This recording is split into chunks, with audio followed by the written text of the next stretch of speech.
to think innovatively. And the university is also thinking about empowering the parents as well to be intentional as they are raising their children, so that the children think innovatively even from home. So there are many research approaches that are taking place. That are not only targeting learners and the lecturers or the teachers, but also going out there to empower the parents. To both the teacher and the professor, yes, you have all taken teaching as a profession, but don't you actually think that the policies put on teaching should actually improve the teaching methods that you're using, the modern technology should be put into practice in these schools and universities? Well, thank you. Yes, you have talked about the policies. It is true. There is a lot of innovation and the modifications that have to be made to improve the number of policies in education. I may not go into the details of the many policies, but I will point out to maybe that bit where I have talked of the ICT or technology. We are encouraged in education to integrate the teaching or the ICT technology in our teaching. The government encourages that, and the able schools are trying to do that, but this may not even make 10% of the country's school population. So you'll find that many schools are incapacitated. They cannot even afford conducive learning classrooms, and that makes it hard to embrace ICT because it's expensive in its form. Buying the gadgets, affording the internet costs, the technology, skilling the teachers. Not many teachers can operate technology equipment, so it's a lot. And the government maybe needs to come in to support the schools and the other stakeholders in that sense. Otherwise, there are many policies that need to be improved on if you have to improve the quality of education in our country. Maybe I hand over to Professor to give a supplement. Thank you, and I do agree with you. Daniela. Technology is advancing, and we have to embrace it and ensure that we use it in as we equip our learners. I know that we have many challenges in Uganda and in many schools as far as ICT equipment is concerned, but at least we should also think about innovatively using whatever is available to embrace the ICT as we empower, as we educate our learners. Many of us have smartphones. We can start from there. During COVID, you know what happened. Many schools started doing online learning. Many didn't have laptops, but they were using the smartphones. So we can even start with smartphones and use them to support learning. You know, if you don't have computers, you can start with a smartphone.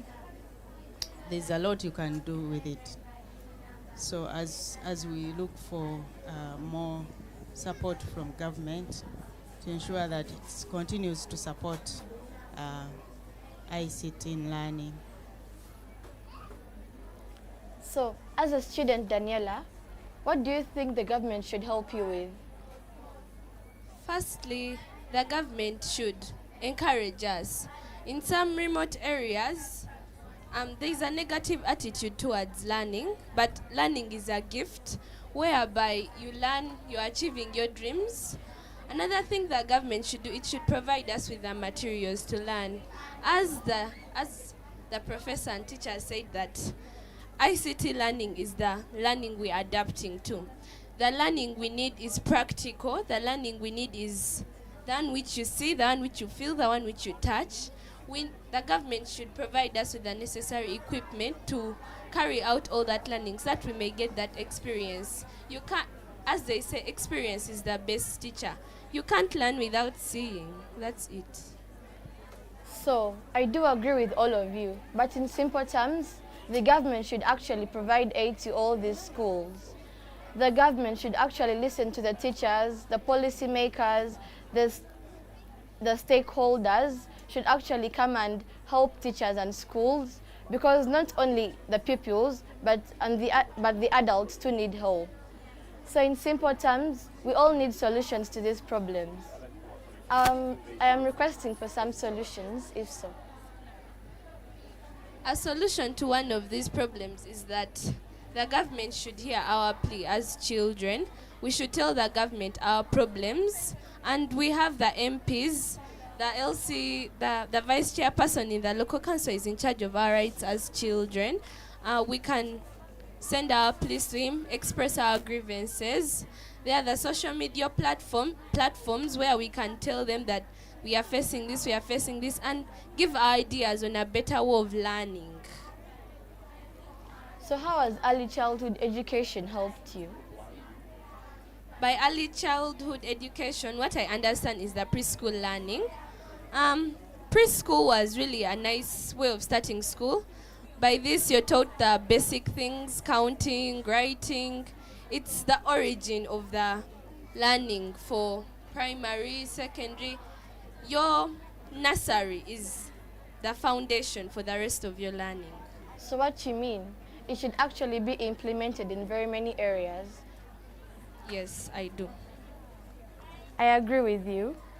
So to share some success stories among very many people who have actually benefited from education, do you have any? Yes, I actually do. In a certain newspaper, there is this woman. She helps children in the remote areas, especially the girl child. She sponsors their education. Kofi Annan, the Ghanaian General Secretary of the UN, greatly benefited from education. He was sponsored. He was an athlete. He got the opportunity to run. He was taking part in these activities of school. It was a sports day. He was seen by an American sponsor, and he went to become one of the greatest people. So, would you like these activities to continue as they are? Yes, I would. They're giving us the practical skills we need. We are going to be lawyers. We are going to be doctors. Some of us want to be bakers. This is the foundation for all that. Thank you. I do agree with you. So the teacher and the professor, yes, the children are benefiting from all of this. What about the current status in Uganda? Is the education system developing? Is it going down, or it's moving upwards? Yeah, yes, thank you. It's moving upwards because previously we would not emphasize innovativeness. We would not talk about research-led, for example, at the university. But now we are thinking outside the box, you know. I agree that we are advancing. We might be advancing slowly, but we are advancing, yeah? And we are emphasizing innovativeness, and I can't stop emphasizing that. We have to be innovative in whatever we do, you know? Whether we think about these traditional professions, like you want to be a doctor, you want to be a lawyer, you have to innovate within that profession, you know, so that we can advance faster than we're doing. We are advancing, yes, but we can do better. Yeah. So indeed, practical skilling is important. It's very, very important. And we should ensure that students take charge of their learning. So the learning should be student-centered or learner-centered, so that they are more practical. And so that the learning is more practical, and so that learners can be more innovative. Thank you. I may not differ in idea from Professor. Yes, there is progress being registered regarding the quality of the education advancement, though at a low pace, I should say. At a low pace in a sense that we have some challenges which have been here for quite a good number of years, and we still have these challenges. For instance, schools without schools without classrooms. Up to now we have people studying under the mango tree somewhere in Uganda. We have a number of schools lacking basic probably seats, desks in classrooms. We have parents who have not yet valued the education, whereby you hear of the local LC political leaders struggling to push such learners to schools because they are found in the villages, moving up and down. We have those working on streets. Maybe the government can still do something about that. So we still have a number of loopholes here and there.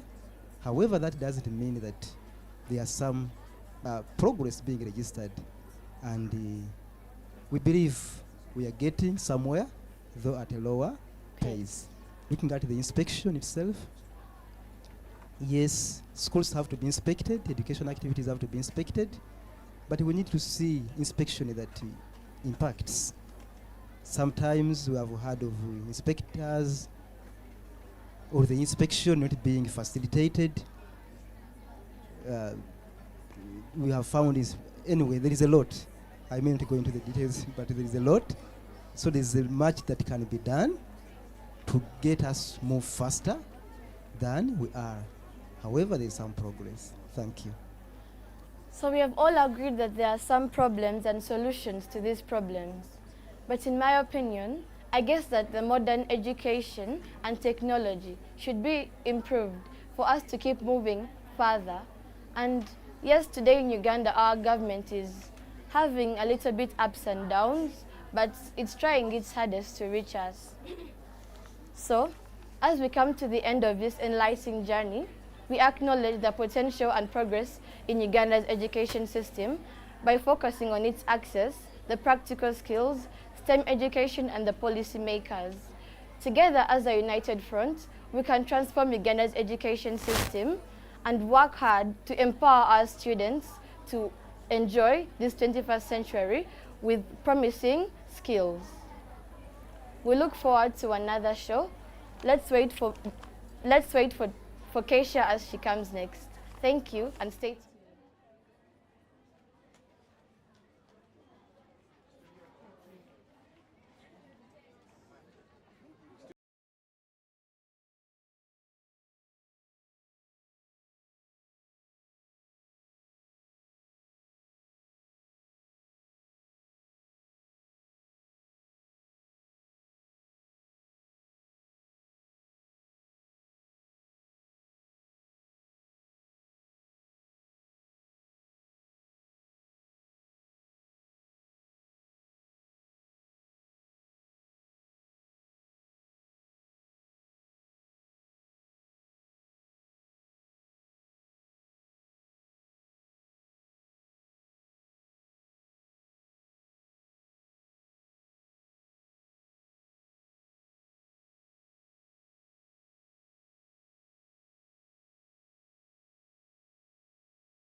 other side. So the first way, yes, you can get up in that case. So I go from here. Yeah, all the three. They're going to be sharing that microphone. But have you tried it yourself? Okay. So they can move the other one. Then, but you just comment. You can comment on the groups, so that they get to know. So we're about to start. Like I said, we don't have much time. We need to make sure at least we use around 10 or less minutes. Pardon? So I want it lower. Put lower. Let me show you.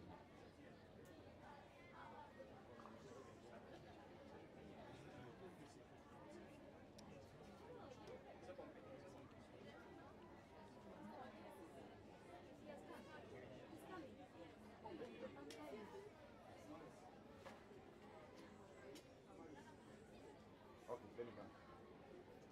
Camera set. But he's doing.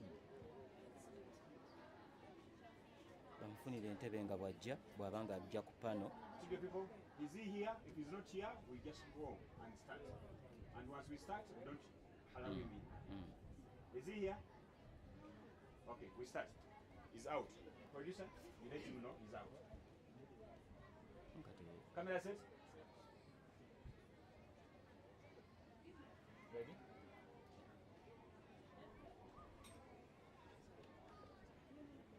Producer, this side. Here.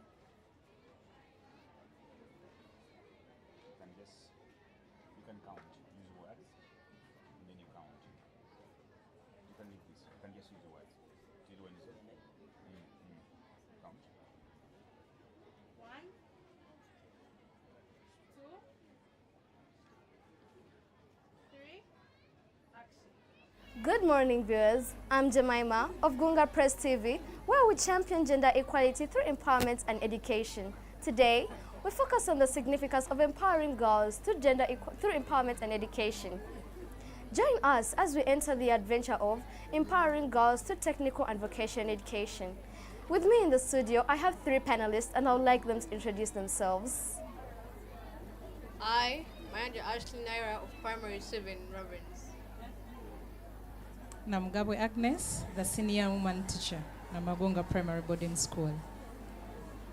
Ahewa Bibiana, a student of Namagunga Primary Boarding School, Primary 7, Robbins.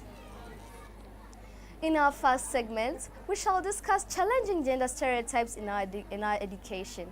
Dear senior woman, what are the examples of gender biases that affect people in our community, and how can we overcome them?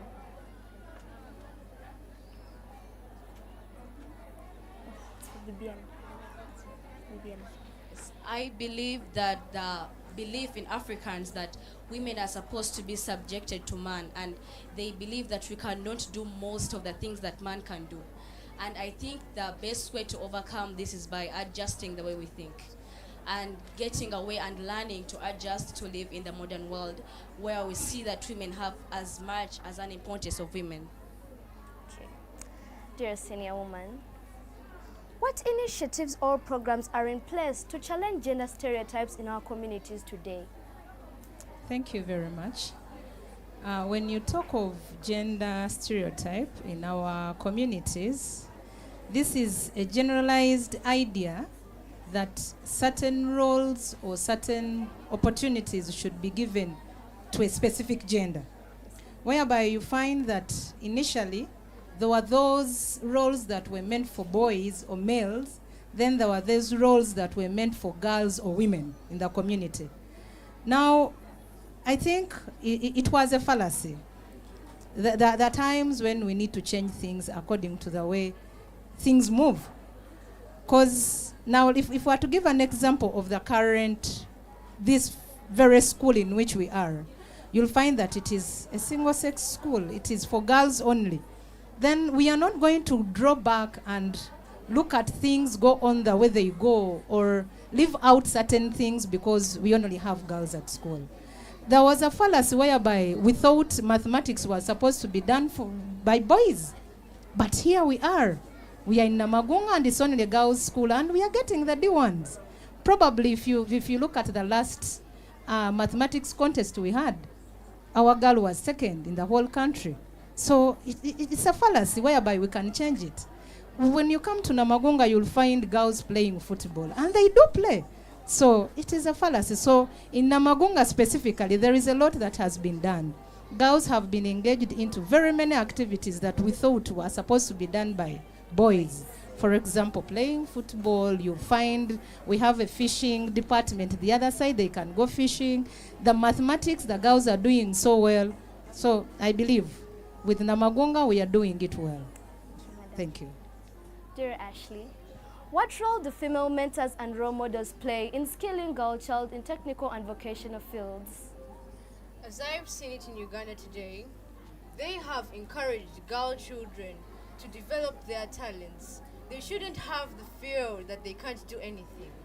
They should have that confidence that they can develop their talents, enable the country, get more investors, that yes, they can fly out of the country, get jobs and get money for the country. Uganda is one of the undeveloped countries. Yes, we can see that. We have learned all about SEC. But as I see it, girls in Uganda can do it. These female mentors and women have helped girls a lot, as I see it. And I encourage them to please continue. Uganda needs your support. Please continue. I thank you for the wonderful job you're doing. Thank you very much. Dear Bibiana. Yes, please. So, our next question to you is, how can culture norms hinder girls' progress and community work in areas? As I said in my first speech, I really believe that we need to adjust our thinking. It's like we have been stuck onto something that this is for this gender. But if we have the ability to adjust our thinking and maybe say, why can't a girl do this? And I think the way we can overcome this is by addressing the traditional leaders and especially the men. I think it would be a very good maybe activity to have girls do everything and have girls participate in everything. Thank you, teacher. As senior woman, how does skilling the girl child in technical and vocational fields contribute to gender equality and empowerment? Okay, thank you very much. When we talk of gender equality, at times people misinterpret it. But when we talk of gender equality, we look at access to equal opportunities, economic development, education, leadership, and so many others. I believe if a girl child is equipped with the hands-on, there is a lot that is built into that girl. Like if you go around what the girls have done today, being our exhibition day, you find there are so many skills that have been imparted in them. The other side, there are some who are washing cars, there are some who are baking, there are some who are sewing. So it creates an equal opportunity for them to compete in this economic era.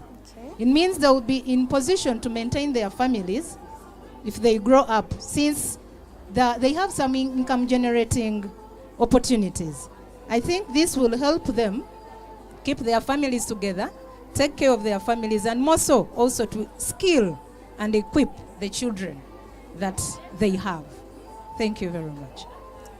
Ashley, can you share examples of how early exposure and mentorship has positively influenced girls in creating interest in STEMs? An example I have is me myself. Having been exposed to the internet, I have learned what the outside world is all about. I have learned the different things, the good and the bad, and I have cited out the good that can really help my future build up and be a strong woman in the country. As I see it, parents should continue helping their children like that. They should stop having this fear that, oh my God, no, my child's going to get spoiled, no, what, this and that. No. parents should gain that confidence to give children and tell them the real truth in their faces. They should know what the world is doing. They should know, so that they can have a brighter future. This will enable girl child to dodge any other obstacle or distractions they have in their lives, so as to gain a brighter future. Thank you for this. Dear students, what role do scholarships and school payment fees help families like to educate and discourage this gender bias and other things that discourage girls from taking their vocational career and other things they desire to do? Okay, so I believe that in Uganda, if you walked up to a man who's not educating his children, the best excuse he would give is money. But if you're giving these children scholarships, it means he's not going to have any excuse for not educating his children. You're giving him no way to refuse education, and it's maybe the major way we can support education in Uganda. Thank you very much. To our senior woman, what role does education play in building equitable and sustainable area for girls? Yes, when you talk of an education, it's quite wide. It covers a wide area. Education has a key role to play. One are the morals, depending on the type of school in which this child is. Now, to take an example as to Namagunga, if a child is in Namagunga, what we aim at is to bring up an all-round citizen. They are catered for morally. So with education, we build that moral part, whereby at times, according to the way the economy is and the trend of the economic development, you find that parents have little time at home. So they have very little time to guide their children. Now, if so given the opportunity to go to school, and more so to a good school where morals are embraced, then this girl will be brought up morally upright. Leaving alone that, there is that spiritual bit of it. We are so chanced that in Namagunga the spiritual values are key. So with education that's given to a child, the spiritual part of it will be given. I always tell my learners in class that one biggest aspect that we get from school is that social life, how to socialize. Because there is that bit that when we are home, this belongs to me, the other belongs to me, the other belongs to me. But when you come to a school setting, that is when you learn values like sharing, tolerance, whereby you're living with a big number of people who at times we even don't know what their background is. So with education, these children are equipped with that social aspect. They are able to learn how to deal with different characters of people. Somebody comes around, we are brought up differently. There are some whereby some characters are acceptable in their culture, yet they are not in some other cultures. So we get that bit of tolerance, that bit of living harmoniously and in peace with others. Living alone that, education also creates confidence. Yes. It is through education that one is able to stand, express, that self-expression, yes, assertiveness. That is all through education. Yes. If a child is denied a chance to go to school, be it vocational or this formal education we have, yes, it is key to self-expression and confidence. It is also inculcates the value of like independence. Yes. So at a certain time, though you're living with a group, you must be independent. You decide, like, if this group is doing this, yes, is it fit for me? Will I do it? Okay. Then you're going to come back and say, no, according to what I was sent to do at school, this is out of my scope. Okay. Thank you very much. Thank you very much. Dear Ashley, in a brief statement, what measures can be taken to ensure that vocational and technical institutions are safe and secure for girls? As simple as it should be stated. Different institutions should hire security guards to protect the schools at different points and different times. Thank you very much. As we conclude this insightful episode, let us realize that instilling moral and technical values in girls through skilling and empowerment is a vital step to gender equality and empowerment. Together, let's break barriers and build a world where girls' potential knows no limits. Stay tuned for Emanuela coming up. I remain Jemima of Gunga Press TV. Thank you.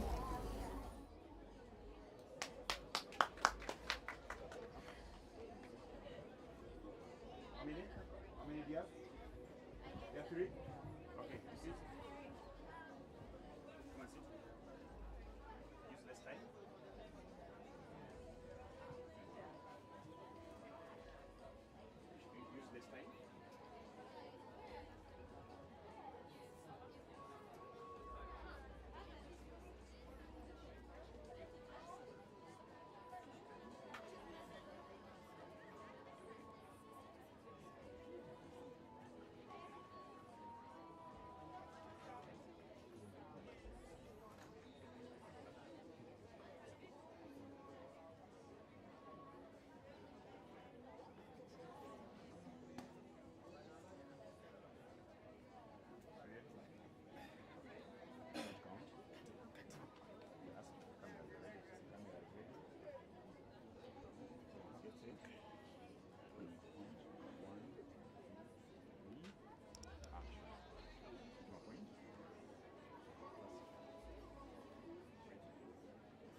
Yeah, I'm ready. Stand by. 3, 2, No. 1, action. Good morning, viewers, and welcome to Gunga Press TV, where we celebrate the beauty of talents and the profound impact they have on nurturing young lives. I'm your host, Emanuela Elizabeth. Today, we'd like to discuss the importance of talents and how parents can help their children to develop their talents. With me in the studio, I have 3 panelists. I would like them to introduce themselves, starting from my right-hand side. My name is Mara Chloe. I'm from Namagunga Primary Boarding School. Arthur Judisha is my name, a lecturer at Makerere University. Thank you very much, Manuela. Privileged to be part of this show. My name is Thursday Caleb, the head of section, Upper, Primary 6 and 7. Thank you. So let's begin. We're going to start with the importance of talents. Mr. Thursday, what makes talents so significant in shaping a child's sense of happiness and fulfillment? Thank you very much, Manuela, for the question. Actually, I like the phrasing of the question because it stresses the importance of talents. Actually, it indicates that talents are very, very significant. So, like a talent comes within, that is the natural ability or the skill, and that has something to do with the passion. So, personally, I feel once these talents are nurtured well, are catered for, the children are supported to realize the potential according to their talents, it really facilitates so much as in the line of fulfilling the happiness, because we have seen a number of people who do, let's say, athletics, maybe sport, the happiness that is associated when they realize achievement. So I feel it is very, very important to cater for these talents and have the children supported to realize the full potential. Manuela. Thank you so much. Mr. Arthur, how do talents enhance the learning experience, and how might they influence a child's life choices and future career? Thank you for the good question. First of all, a talent identifies you from the crowd. Because when we are too many, like we are here now in this institution, we have too many children. When you get out of the crowd and you identify yourself, it means, one, you are known by everybody in the institution, but also two, everybody is happy to support you because you're giving the school a name. For example, if you are an athlete or maybe you are an academic giant, you know, you are such a talented person, then everybody wants to associate with you, and that comes with the support. Thank you. Okay, so let's move on to the second segment. How parents can help children to develop their talents. Mr. Thursday, I would like you to share with the public how parents can effectively identify and nurture their children's interests and provide exposure to diverse activities. Thank you very much. I personally feel that parents are at the center of the child's life. This plays a very important role, especially in the support.